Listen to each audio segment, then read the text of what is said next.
It is my pleasure to introduce our speaker, Professor Anthony Clark from Whitworth University. He's a professor of Chinese history there at Whitworth in the United States. And he has, I've encountered Professor Clark many years ago when I read a book of his entitled China's Saints on martyrdom, of Catholic martyrdom within China. And he has this wonderful book here that I just received on Heaven in Conflict, Franciscans and the Boxer Uprising in Shaanxi. And Professor Clark is a scholar in intercultural relations in many ways, in many respects. Very much a historian, and some of his early work was more sinological. But of course, his research that I'm most familiar with is on Chinese Catholicism. And today, his paper is entitled The Theater of Conversion, Catholic Drama and Representation of China. So please join me in welcoming Professor Clark. So first, I'd like to just thank the Center for the Study of World Christianity and the Institute for Advanced Studies in the Humanities, both of which have given me such kind hospitality while living here in Edinburgh to work on my current book. And I should say too that a very small portion of my remarks today were given earlier at an IASH talk, just about a very small portion. So if anyone from IASH is watching, you'll hear a bit of a repeat. And I also want to say I'm especially honored to participate in what I think is an extremely important seminar series. And I'm grateful for the very warm welcome by Drs. Alex Chow and Emma Wildwood. I've crossed the Atlantic from my native US to join together with my esteemed colleagues here in Scotland to collaborate in our important study of world Christianity. When people afar are like-minded, they become like neighbors. So my talk today, represents some preliminary musings as I work on a new book project that considers how the evolutionary curve of Jesuit dramatic representations of China constructed the Western imagination of Asia. I'm interested in the role that Jesuits played in how China is imagined in the West, because this imagination has changed drastically since the 17th and 18th centuries. So my remarks today might seem a bit peripatetic, but I'll hopefully have something of a cohesive argument embedded in my ramblings. So during the Enlightenment, many Western Europeans, such as Leibniz and Voltaire, elevated China as the apotheosis of civilized society. But by the 19th century, China had become denigrated to the point of being invaded by Britain during the First Opium War, which was about 1839 to 1842. During both the era of Western adulation of China as culturally superior to the Christian West, and the era of Western depreciation of China as, quote, backward and anemic, Jesuit missionaries labored to represent China in a positive hue, largely through an extensive volume of epistolary exchange and dramatic plays now preserved in archives across the globe.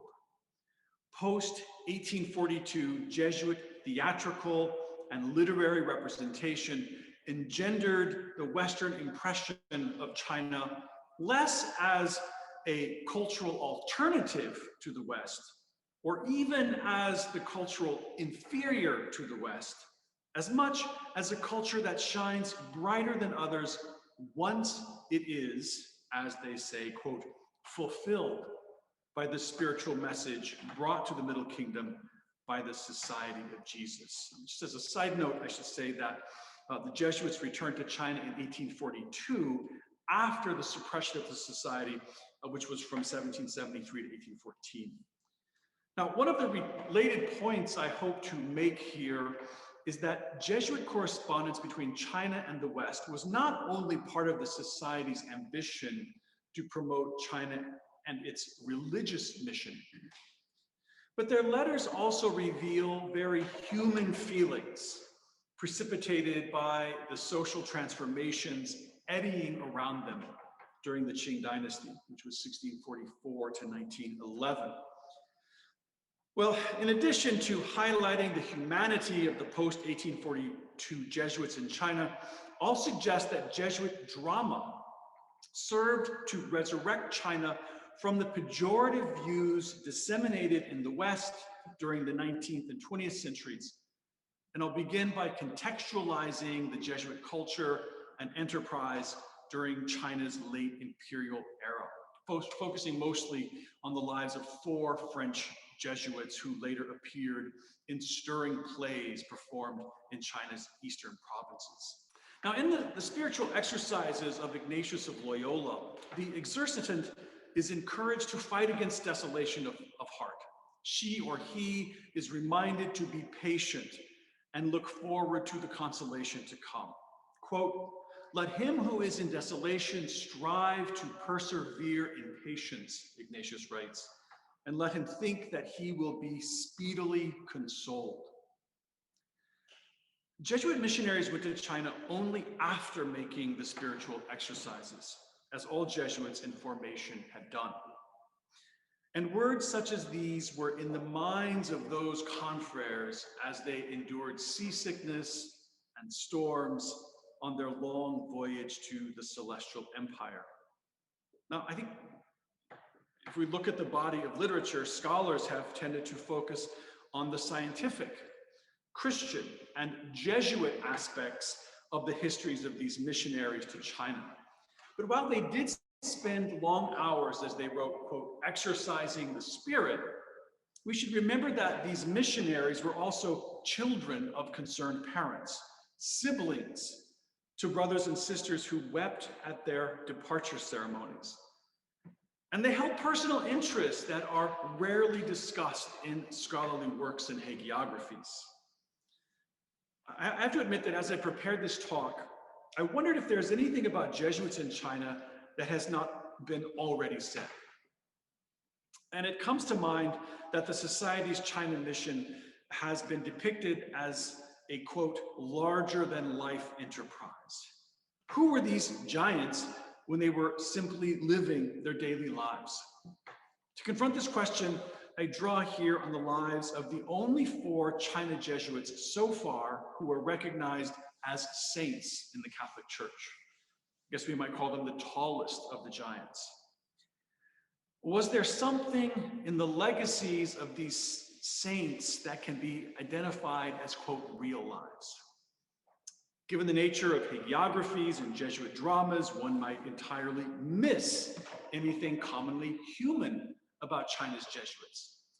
But I think if we dig a little deeper, we can find out more about the diurnal activities of the missionaries. And I think that what makes them perhaps visibly saints is better illustrated when we look into what is not included in the embroidered narratives found within hagiographies. When commenting on the Jesuit character, Honoré de Balzac said that, quote, "They renounced the present for the future, looking forward only to a hereafter in heaven." He also mentions the Society's dogged commitment to charity. But again, we hear nothing of their relationships and personal difficulties beneath their patina of missionary zeal. The Jesuit archive in Vanves, one of my favorite archives in the southwestern suburbs of Paris, contains the personal papers of these 4 Jesuit saints who died in China, including a great deal of correspondence between them and their families. Few people know, for example, that Rémy Isoré's brother was also a priest, that his sister was a nun. By 19, he entered the seminary at the commercial town of Cambrai, famous for its cathedral with an icon of Our Lady of Grace. After joining the Jesuits in 1875, Isore began considering a mission, and China resolutely was not his choice. He asked his provincial if he could go to Zambia, Africa. The provincial instead sent Remy to China in 1882, about which he later wrote, quote, "A kind of resentment had slipped into my heart." China was not where he wanted to be, but his letters home show that he was determined to overcome his resentments and attempt to befriend the people he met there. Paul Dunn lived through a rather unhappy childhood. He lost his father when he was only 2 years old. His mother lost 2 children while they were still very young, and Paul was expected to help raise his remaining siblings with only a modest family income. Among his other employments before entering the Society of Jesus, Dunn worked in a bank from the age of 14. According to sources, he was extremely attached to his mother, whose religious piety influenced his decision to join the Jesuits in 1872. And after only a few weeks into his novitiate, Paul Dunn was told he would soon leave for China. So this is a good point to pause, to remember that the likelihood of dying during travel from illness or natural disaster was then around 50% at the time he traveled to China. And the lifespan of Jesuits in China then was only around 40 years old. Modeste Andlauer was born in France's Alsace region and was raised speaking both French and German. After entering the society in 1872, he was thus assigned to teach German at Amiens, Lille, Brest, and England, where his provincial informed him quite by surprise that he would leave for China in 1882. He asked to see his family before setting sail in September, and Andlauer was allowed to return to his native Rosheim, where he rendered his final goodbye to his parents, Joseph and Barbara, who operated a popular bakery next to the city hall. Léon Ignace Mangean's father was a judge, which reportedly intimidated his acquaintances. And he was also a very tall and imposing person. But despite his family provenance and commanding physical stature, he was described in sources as, quote, reserved and kindly, which helped to ingratiate him to those he met in China. Like Isore, Dunn, and Andlauer, Mangean was reportedly taken aback when his provincial notified him in 1882 that he would join his confreres at the Jesuit mission in Zhili province, now called Hebei. So just to retreat here, every single one of the Jesuits we've now studied absolutely did not want to go to China. They were all wanting to go to Africa.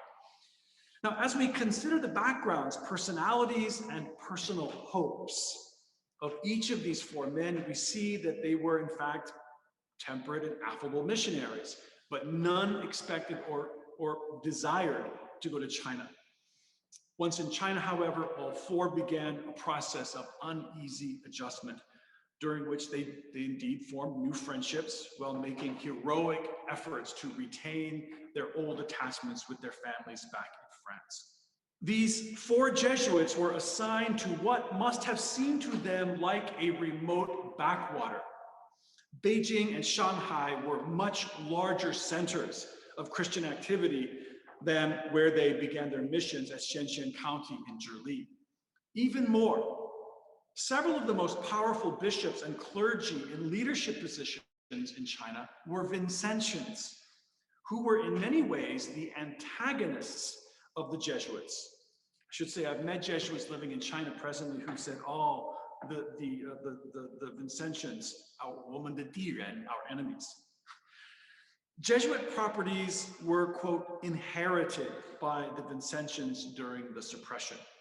And when the Jesuits began their return to China in 1842, the Vincentians were not ready to part with their inheritance. In addition to being swept into this old rivalry between French Vincentians and French Jesuits, these new missionaries wrote often about the difficulties of cultural adjustment, such as using chopsticks to very constant refrain in letters, or how difficult they found using chopsticks. But nothing presented more of a struggle than learning Chinese. Their letters home to France centered mostly on catching up with family matters, keeping up with favorite hobbies, and what they called, quote, the curse of learning Chinese tones and characters. Rémy Isoré's personal papers include examples of two of his great passions: writing poetry, both in French and Latin, and composing original music scores. His musical compositions are actually quite fine pieces that, as far as I know, have never been performed. There's a whole collection of his scores. Among the more moving items located in Paul Dunn's collected papers in France is an affectionate poem he mailed to his sister Sophie before her wedding day, written in a meticulous hand. This poem serves to, I think, underscore the humanity of China missionaries, who are so often reduced to stereotypes, convenient in the enterprise of scholarly writing that I think sometimes, unfortunately, tends to dehumanize persons of the past in order to support academic arguments. But in addition to this rather tender poem, Dunn's other letters home from China include explanations of the meaning and uses of Chinese characters, along with long descriptions of Chinese culture. I should say that even the celebrated Matteo Ricci, who showed great appreciation for Chinese writing, admitted with some frustration in his private journal that Chinese, quote, is diametrically opposed to our great form of writing. Now, regardless of their respect for Chinese, Dunn and his fellow Chinese struggled to master this language during their many years in China. Modest Andlauer recorded his initial impressions of China in an annotated sketchbook that recorded what he saw during his first encounters with the Qing Empire. His first view of China was of Shanghai in November 1882, and his first notes are attempts to write Chinese characters beside drawings of pagodas and Chinese roofs. After his assignment to Wu Yi in 1893, Andlauer moved into a Chinese-style residence at one of the few Chinese-style Christian churches in Zhili. By then, Andlauer had grown enthusiastic about his life in China, and his small chapel at Wu Yi was modeled after indigenous Chinese temples, breaking with the Jesuit habit then of erecting massive Gothic revival edifices that towered above the Chinese landscape. Even though he enjoyed his new home and friendships, Andlauer's letters suggest an enduring homesickness.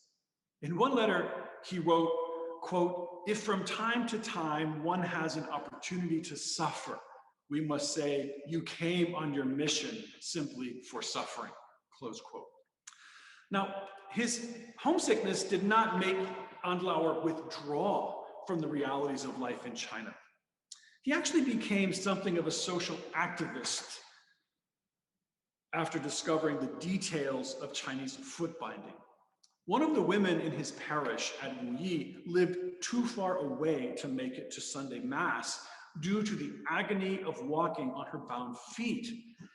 But after being encouraged to endure the painful process of unbinding them, unbinding the feet was actually quite extremely painful. She was able to walk to Sunday services. Andlauer was eager to help end this crippling practice. If women's feet were intended to be so small, he argued, they would be that way at birth. Christian missionaries at the end of the empire had promoted a return to what they called tianzu, or heavenly feet. Jesuits such as Andlauer suggested that, quote, heavenly feet are feet in the shape of God's original design and not crushed into a deformed shape. As Dorothy Coe put it, she's written some very fine books on the practice of foot binding. Quote, the doctrine of heavenly feet is thus predicated on the construction of a God-given natural body. The Wu Yi woman who unbound her feet walked 20 miles on her newly released feet to get to church on Sundays. While Andlauer continued to lament the distance of his family, Léon Ignace Mangin appears to have better adjusted to his new life in China, though he too struggled to attain proficiency in speaking and reading in Chinese. In a letter to his brother, Mangin included examples of the Chinese graphs he still labored to understand after 7 years in China. And in a letter to his mother, written in 1888, after 6 years of Chinese study, Léon Ignace Mangin wrote, quote, "I still cannot understand what they say, and my Chinese expressions still sound too French." He expressed his concern also over the unstable political situation in China at that time. Quote, "We live day to day, not knowing what will happen tomorrow." Now, while these 4 men were still learning Chinese, making new Chinese friends, and adjusting to Chinese food, the China they were getting to know was in transition. It was experiencing, as Xian Lanxin put it, quote, "tumultuous events that led to the war between China and the West." By the summer of 1900, more than 30,000 Chinese Christians had died from Boxer violence, and an unknown number, perhaps equally as high, of Boxers and Qing troops would also die from foreign vengeance. This dramatic event is what became the main topic of Jesuit drama after 1900. And the personal lives of the Jesuits, the Chinese Christians who died, were drawn upon to promote China as what they called a new terra sancta, a new holy land, where East Asia represented a location of great religious piety and sacrifice, such that, as the Jesuits hoped, the West would again appreciate China as an upright and exemplary culture, redeemed from the negative Western assessments of the late 18th to mid-19th centuries. By May 1900, in the wake of a series of internal rebellions and growing tensions, with aggressive Western forces carving China into, quote, spheres of influence, the Manchu court in Beijing committed itself to make a last stand for political survival. The Jesuit fathers Isauret, Dunn, Andlauer, and Mangin were thus propelled into the violence of the Boxer uprising. Chinese imperial troops and a popular militia of displaced peasants, known in British reports as, quote, the Boxers, began a summer of destruction that approached the Jesuit mission in Shenzhen by June of 1900.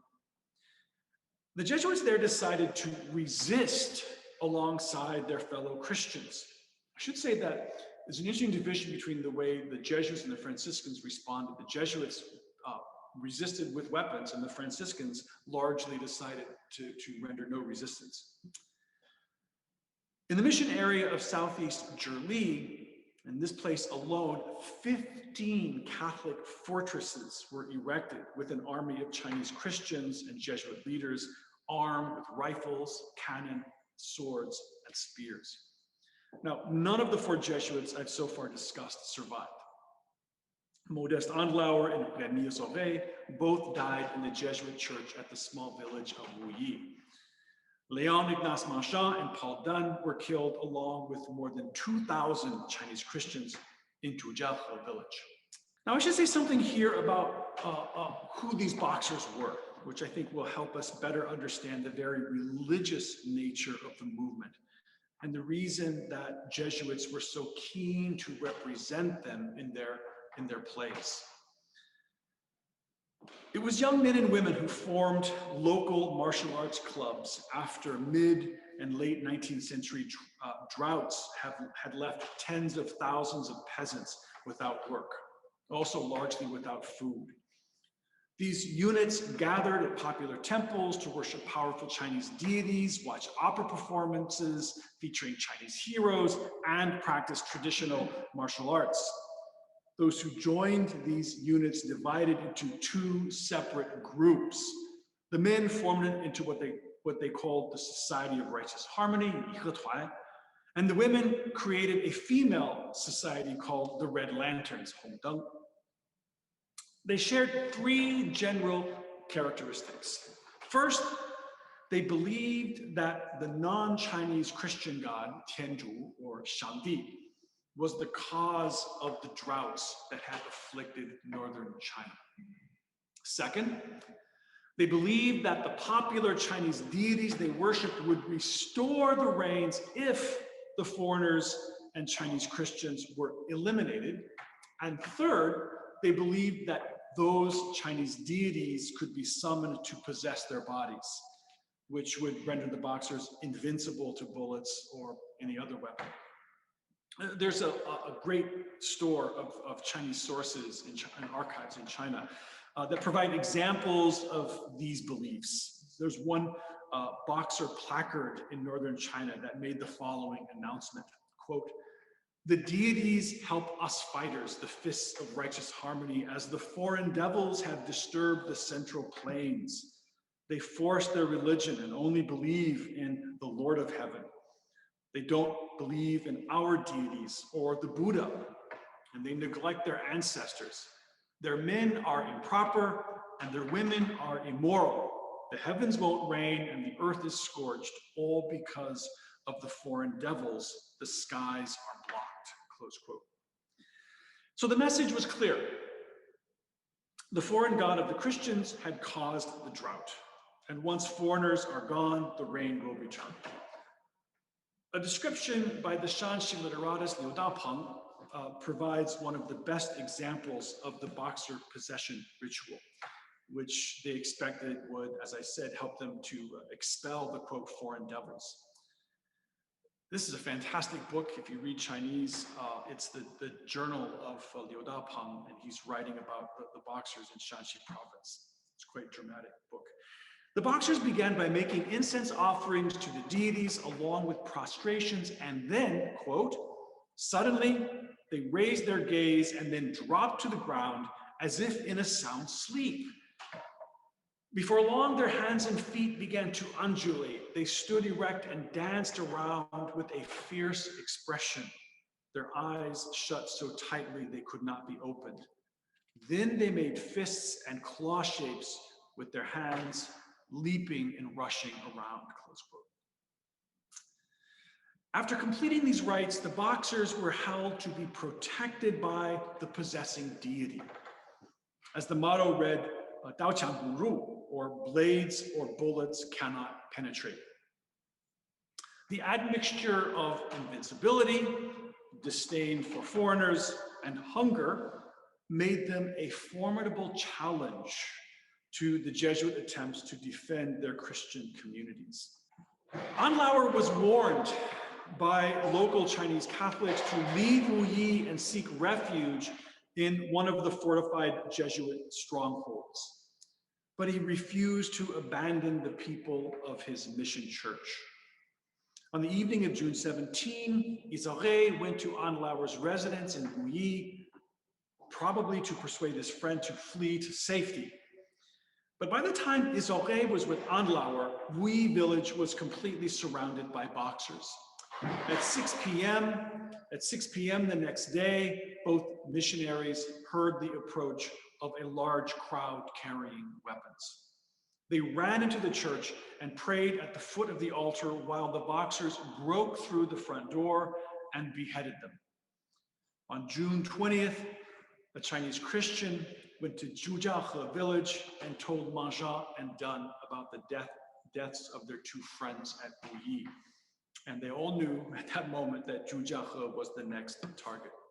When the massive numbers of displaced peasants had earlier begun to form into Boxer units, Zhujiahe had only 300 residents. From May to June, around 3,000 more had relocated to this small Christian village, and had fortified the walls in preparation for an armed defense.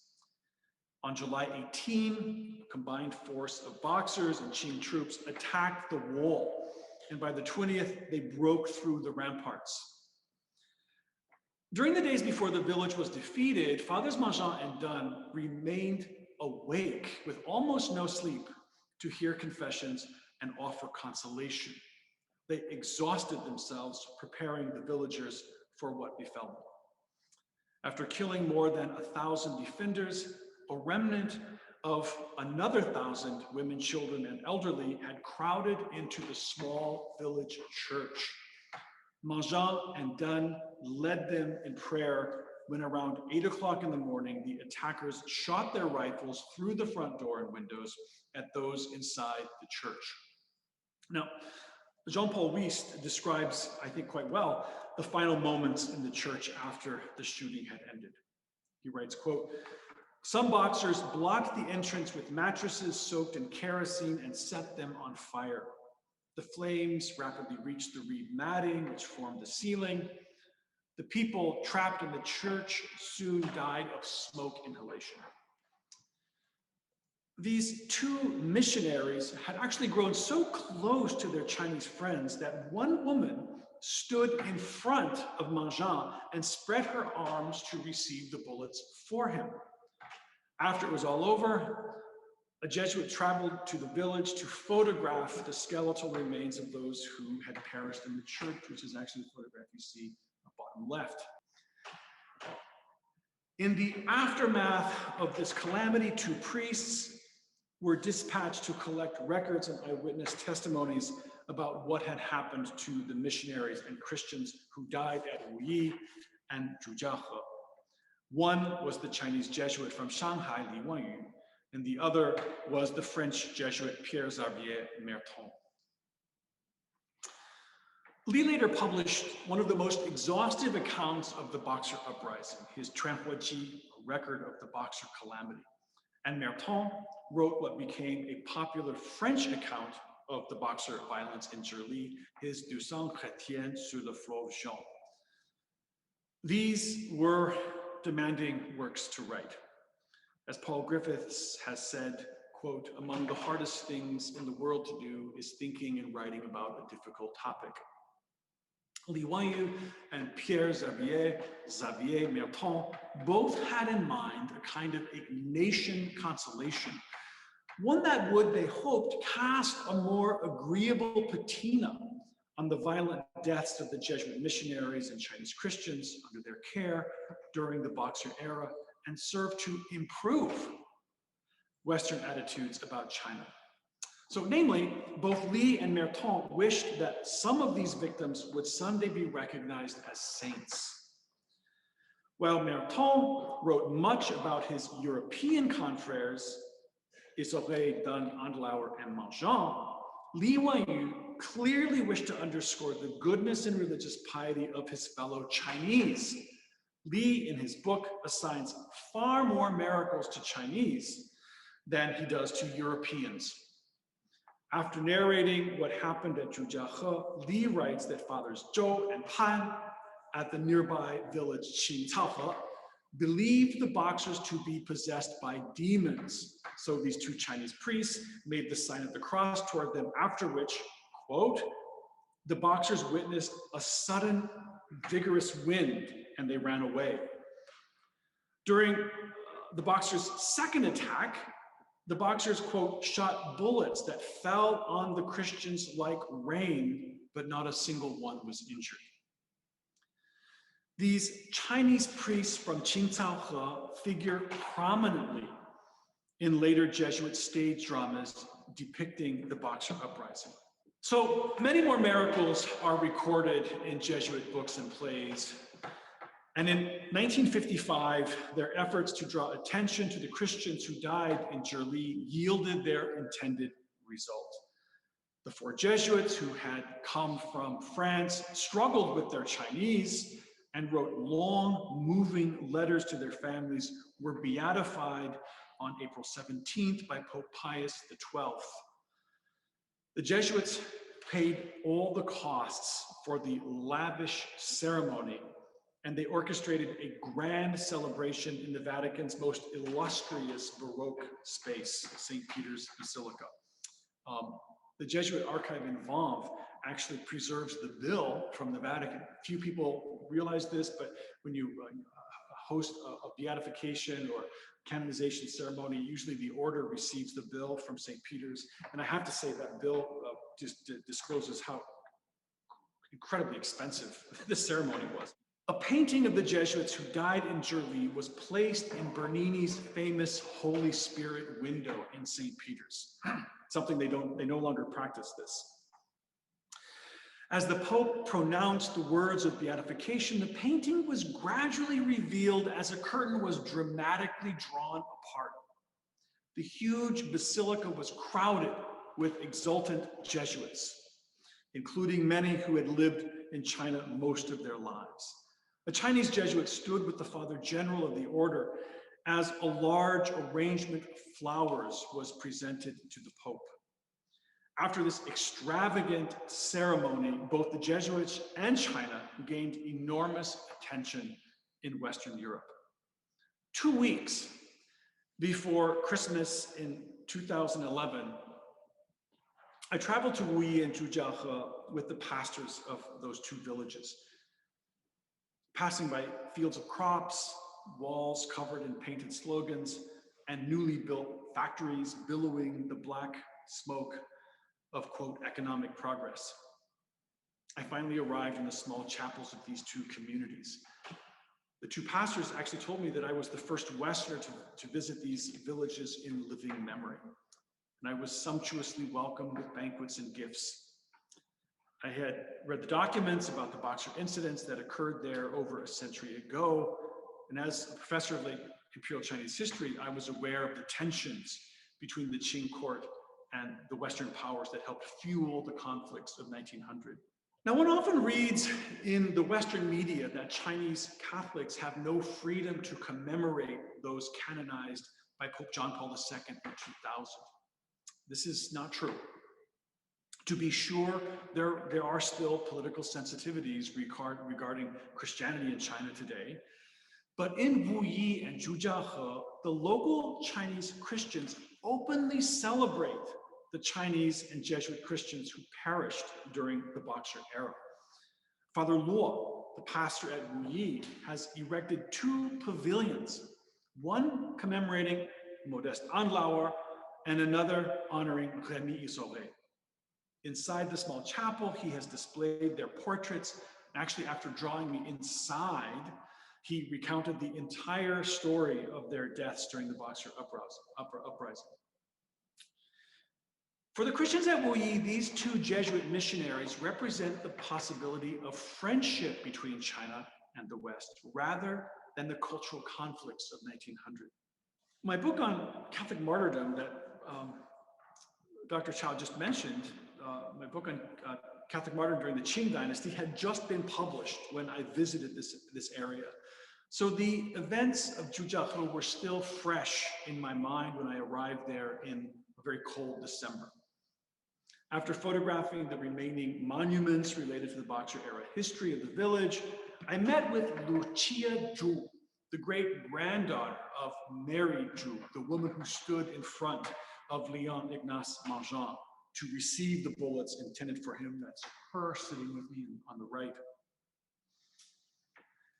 Lucia gave me an image of her ancestor who perished in the village church in 1900, and she told me that it was one of her relatives who hid in the sorghum fields during the massacre of the villagers, and that her ancestor and 6 others had survived and passed down the stories of what happened. Occasionally, historians are able to connect in unique ways with the past they research. And while visiting Zhujiahe, I had such an opportunity when I was presented with a bone fragment of one of the women who died during the attack on the village in 1900. This particular artifact, I think, deserves a very brief explanation since its circumstances appeared in Jesuit letters and dramas. During the siege, a Christian woman named Paula Wang gathered a group of women to hide in the girls' orphanage. But as the attack grew more intense, Paula decided to lead the women in a defense of their own. They covered their faces with black ink, put on white gowns, sashes, and turbans, trying to look like the male defenders. Then they armed themselves with simple, quote, kitchen knives and pruning knives from the barn and rushed out to attack the Boxers. They were quickly killed, though some of the women fled the violence by jumping into the village well. The 58 women who jumped into the well were heard shouting for 2 days after the siege. It was the bone from one of these women who had escaped into the water, into the well that was given to me at Zhujiahe. In 1925, the Father General of the Jesuits sent Pierre-Xavier Merton to visit Bouilly and Zhujiahe to discern the status of these 2 Jesuit missions described in letters now held in archives.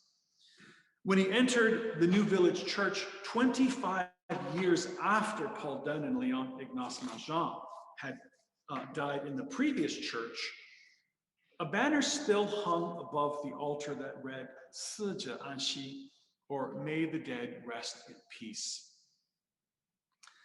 And flanking the 2 sides of the nave were 12 panels that recorded 1,800 of the known names of those who died in 1900 in those 2 villages.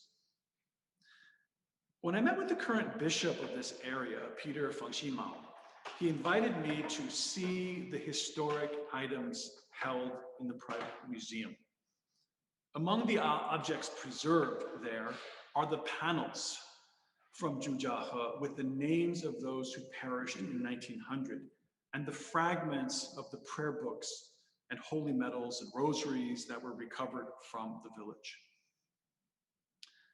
The bishop hopes that this small museum, which still remains closed to the public, will eventually be opened so that people within China and abroad will better appreciate China, as did the Enlightenment thinkers of the 18th century.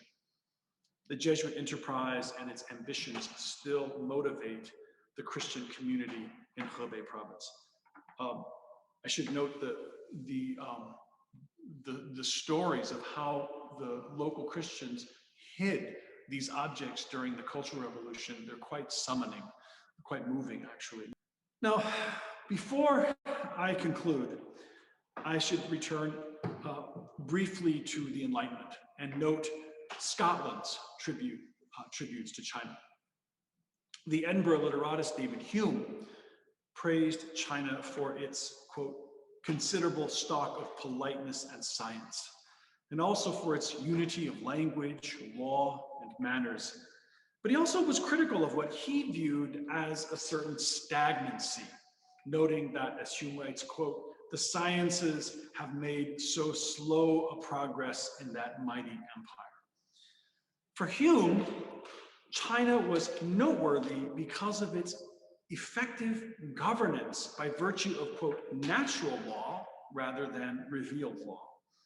Hume saw in China a coherent standard by which to judge European governments.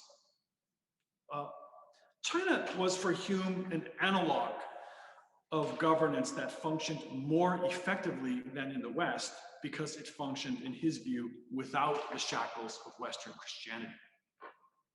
Hume's admiration, by the way, Hume's knowledge of China was gained when he was at La Flèche spending time reading the books in the Jesuit library there. Hume's admiration for China was shared by other Scottish literati, such as Francis Horner and Adam Smith, though Smith's high opinion of China was tempered by his economic belief that it would remain stagnant until it opened to international trade. So how do the Jesuit dramatists in China fit into all I've just recounted? Their staged performances based on Boxer-era conflicts highlighted another form of Chinese prominence, a prominence based on religious enthusiasm and witness. When Pierre Xavier Merton arrived in Hebei in 1916, he met the descendants of some who had died at Zhujiahe, and he was aware of Li Di's histrionic representation of how his two French confrères consoled the Chinese faithful until their own deaths. Merton, who had already written Jesuit plays in his native France, wrote a drama to commemorate the Zhujiahe martyrs. He hoped his play would function to underscore how Chinese, once Christianized, were not only distinct from the culture then villainized in Western publications, but also even more noble by nature than their Western counterparts. Merton's play attracted large Chinese audiences, and his most popular one was his 朱家河之名剧, or Drama of the Martyrs of Zhujiahe, published in 1931. This three-act play was a melodramatic, actually very Baroque, reconstruction of the siege of the village in 1900, performed by Chinese school children as a hagiographical celebration of the Jesuit and lay Christian martyrs of Zhujiahe. Like other Jesuit plays staged after the Boxer Uprising in China, this one was a cinified manifestation of Baroque theater, abounding with elaborate set designs and impassioned scenes employed to stimulate the same pious sentiments Ignatius structured his spiritual exercises to activate. This Baroque trait of the Society of Jesus was summoned to represent the strong character of both the Chinese and non-Chinese Jesuits who occupied Hebei. On the stages of China's Jesuit establishments appeared both saints and those the society hoped would be recognized as saints, albeit the sumptuous sets created by Gian Lorenzo Bernini were in China converted into emotive religious performances with actors wearing the costume and makeup of Chinese opera. Several photographs of the 1935 Jesuit performance in Shanghai are preserved in Brussels that illustrate what a characteristic performance looked like after the Society's 1842 return to China.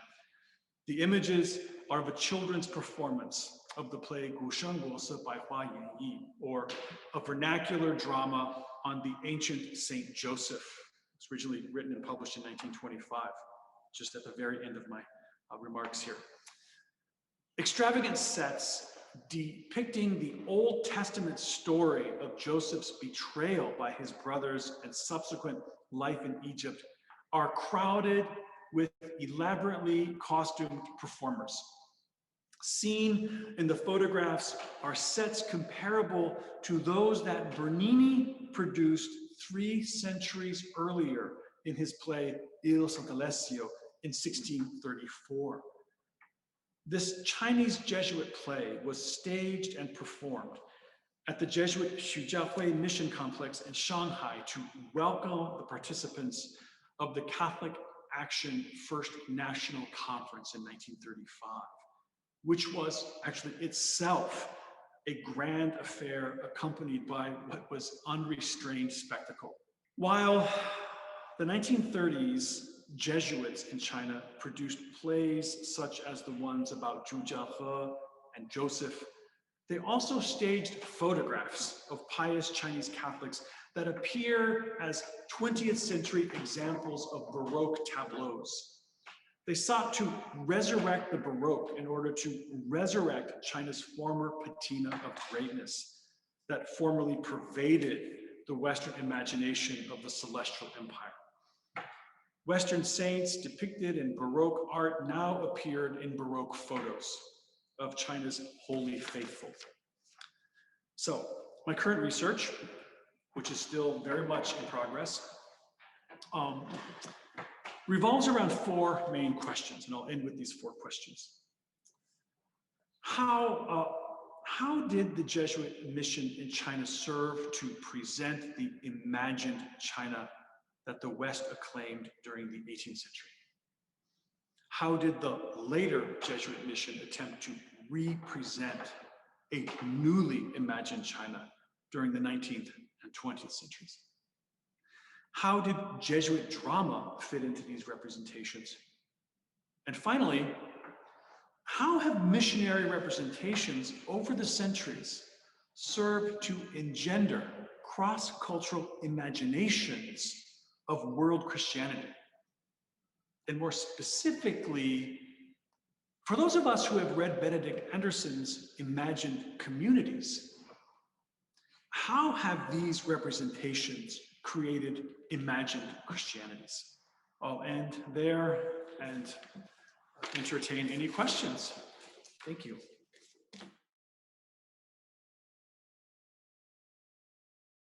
Perhaps I can open up with a question to Professor Clark of my own. I was struck in particular by what you were saying in terms of the dramas that were portraying what was happening during the Boxer uprising, and also the discussion about the beatification by Pope Pius XII. And of course, Pope Pius XII in 1955, when there's this beatification happening, this is in concert with certain geopolitics, of course, right? In China, when there's a question of the rise of New China under the Communist Party, and a debate, if you will, to put it lightly, a debate of whether there should be an autonomous church, Catholic church in China. And so in many ways, what I guess, you were describing the dramas in the 1930s as a bit of a hagiography of sorts, and evoking certain types of spirituality and understandings of what perhaps sacrifice and spirituality, Christian spirituality is. And also, in some ways, Pope Pius XII is also invoking similar ideas. And during that time in the 50s, he is writing to the church in China and saying, be like the martyrs of the past, right? So he's emphasizing this question of martyrdom as the right path forward. And so my question is to take that and contrast that with your 2011 interactions with the, I think you said the bishop, who says this is a example of friendship, which is a very different tone of the discussion. And I wonder if you could just contrast those two and just give us perhaps a little bit more of a view of what imagination, Christian imagination is, and what representation looks like in these ways. Right. So this is a question that is so important, and it's a question of the relationship between certain realities in ecclesial representation and geopolitics that happen on a global level, on political levels, actually. It's also a question of I think, related to the efficacy of martyrdom as a tool for conveying a certain image. Right? So let me just conjure one interesting thing that was happening in the Catholic Church at this time, moving up to Pius the 12th and then beyond Pius the 12th. In the 1950s, when this beatification is happening, several Jesuits are imprisoned in Shanghai at a very infamous prison called Ward Road Jail, including Americans. In fact, the last official Jesuit in China was American Charles McCarthy, along with another Jesuit. They were both released at the same time. So as this is happening, you have Jesuits in prisons. So if we go to archives, I love archives for this, you can see how things shift by what's published. So in the Jesuit archives from the 1930s, you have China looking just marvelous. And then suddenly at 1949, which is when, of course, the Chinese Communist Party assumes power, at that moment, missionary bulletins, especially one called Chine et Madagascar, a French Jesuit bulletin, is, there are these, in fact, there's a wonderful journal image where you have two pages flayed like this, and on one page it has a photograph of a baby reading a Jesuit writer. It's actually Karl Rahner. So you can see the baby is reading Karl Rahner, and he's laughing. On the other page, it shows the same baby reading Karl Marx, and he's crying. And that represents this kind of Jesuit attempt to really represent all these torments in communist China, in Red China.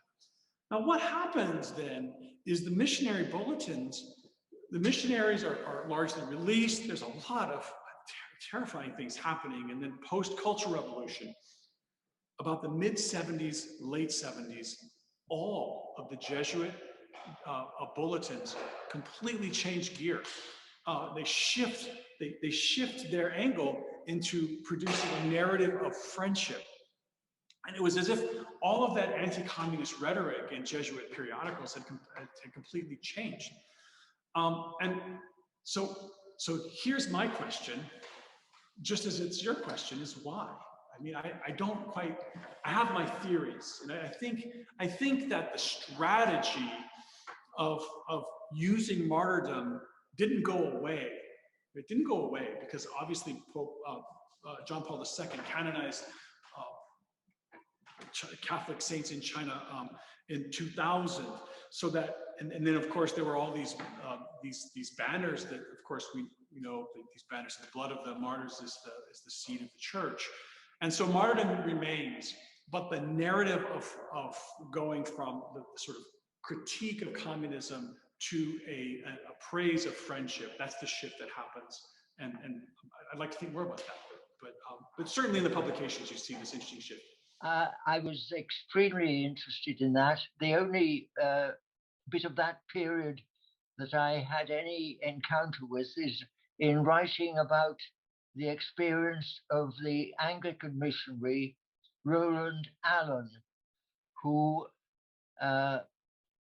was in the legation throughout its siege by the Boxers. So it's very interesting to have this much more interesting, significant dimension of what was going on today. But one good thing came out of Roland Allen's experience, and that was his decision to leave China quickly and to promote the Three Self movement, which has had some significance. I hope that is audible. Right. So what I actually heard of that was this, again, conjuring something I didn't address, and that is this Three Self movement, which I should say in 1955, about the time of the beatification ceremony, the Jiefang Erbao in Shanghai, the liberation newspaper in Shanghai, published a campaign over several months with cartoons about Catholics. And in these cartoons, the images were emphasizing good Catholics being those who adopt the three selves, and bad Catholics, those who remain stubbornly, persistently loyal to this bishop in Rome. And so, but the three self idea was actually not a Catholic one. That was a Protestant idea, the so-called Christian Manifesto. And but it became very much part of the Catholic sanctioned Catholic Patriotic Association. I should say that I'm not quite sure if I'm answering your question, but this is a way to think about this process of the Catholics accepting the three selves. While they did that, there was this idea of independence, which from the Catholic ecclesiological point of view is a complicated thing. There is this issue of the Bishop of Rome being the leader of Christianity. And so the party asked a prelate if he would be a Chinese bishop, if he would be willing to be the next pope, because they wanted a Chinese pope. But the government actually decided Catholics need a pope, so let's give them a Chinese pope. And we'll have a Chinese pope in China and Beijing, and they can have the Roman pope over there.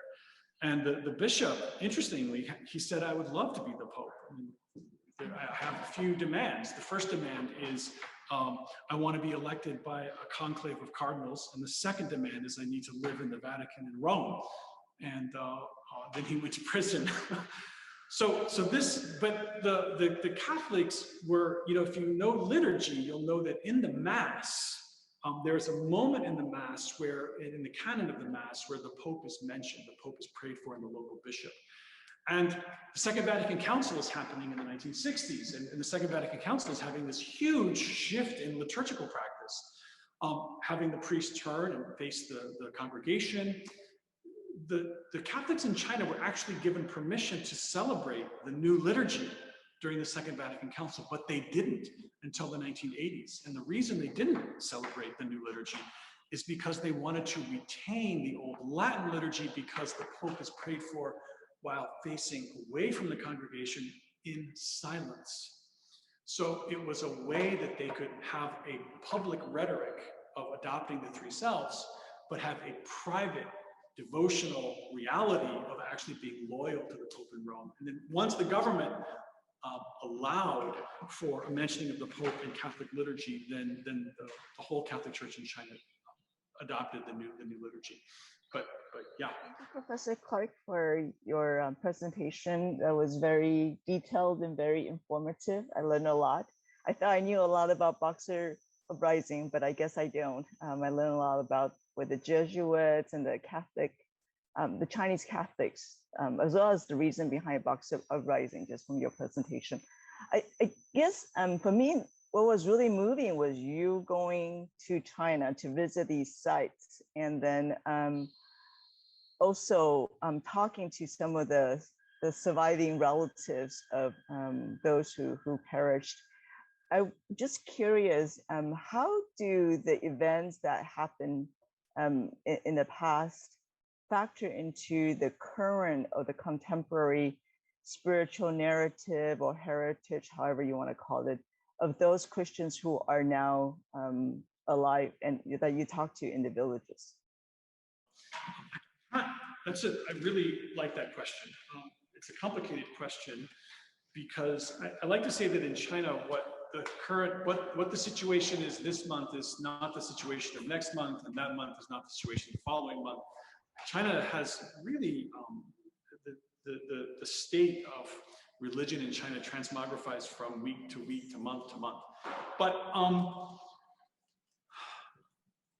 martyrdom narratives are an incredibly important part, at least of Catholic lives of Christians. Extremely important.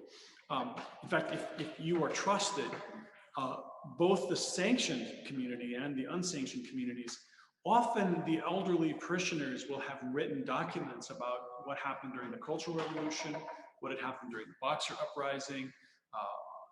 So martyrdom narratives from the Boxer Uprising are echoed in martyrdom narratives in China during the Cultural Revolution, and even during the 1950s, when great swaths of Christians were being arrested. So how does it fit into current culture? Well, at least in mainland China, in certain provinces, every province is different. In the province of Hebei province and Shanxi province, the Shanxi with Taiyuan as the capital, they have actual basilicas and shrines built to celebrate the martyrs. And you can go and visit the locations where martyrdom happened, and you'll see pavilions dedicated. At Zhujiahe village, they erected a large church filled with the bones of the martyrs. And not only of the bones of the martyrs, but these shibei, these monumental stelae, recounting the stories of the martyrs who died in the Boxer Uprising. Which is complicated, right? Because if you read the official narrative of the Boxer Uprising in China post-1949, the official narrative is that they're patriots and heroes. And so there is a kind of valorization of the Boxers in the official historiography in China. But among Christians, at least among Catholics, I'm not sure about Protestants, among Catholics, that historiography is inverted. The Boxers are always compared to the Bailian, the White Lotus rebels, and they're always compared to brigands, and there's nothing positive about Boxers in any accounts or shrine of Catholics in China. Thank you very much, Tony. I found that fascinating and wonderful pictures. I suppose my question is, as far as I understand it, the dramas were always performed in China, not back in France, and they were performed for subsequent generations of the Chinese faithful, or possibly those who were not yet the faithful. That being so, I wondered why you called it representing China rather than representing sainthood, martyrdom, representing what Christianity was about.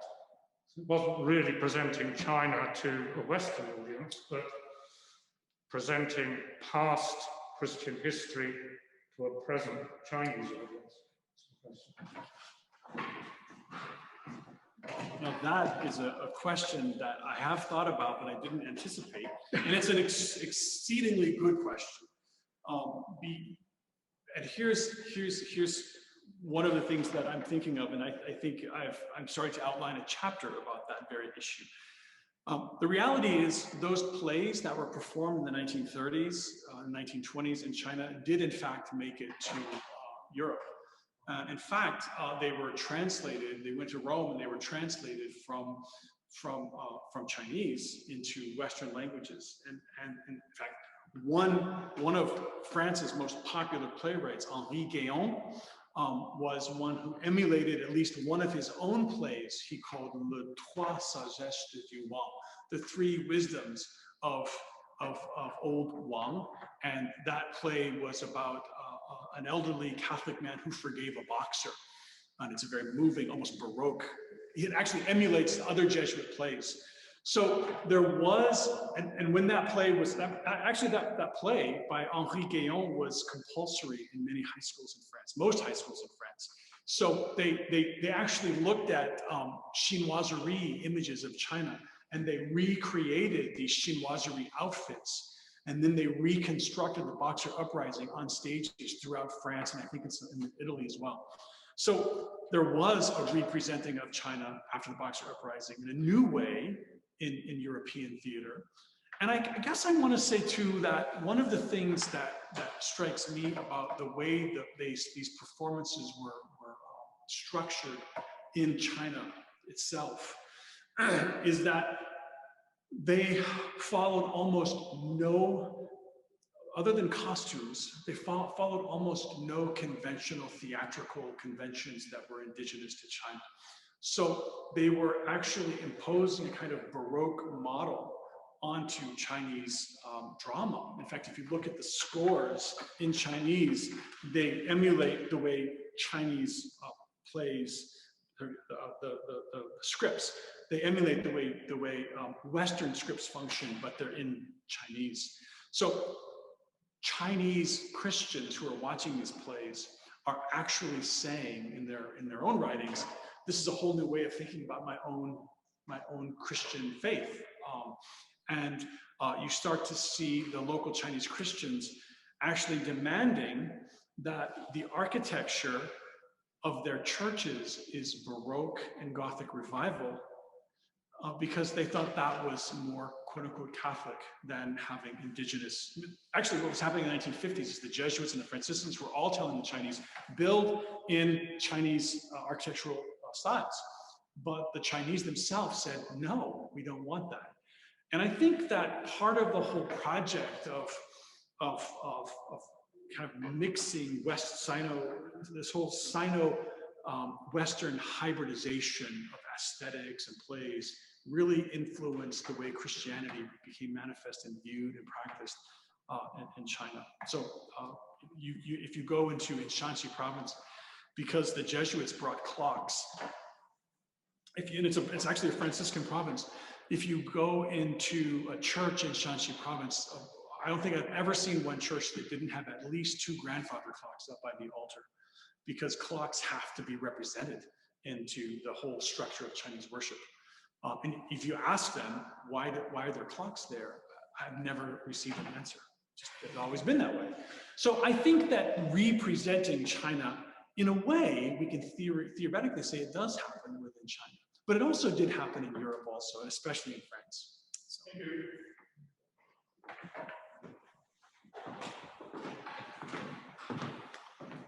Well, I think we'll need to wrap up our time.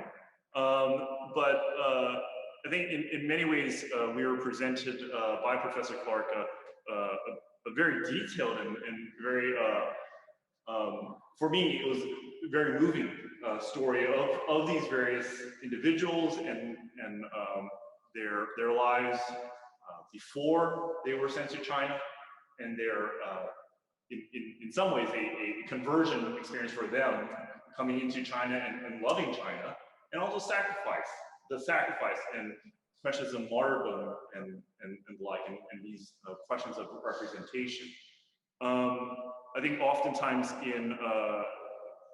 Professor Clark and I have spoken about how oftentimes world Christianity leaves out the Catholic discussion.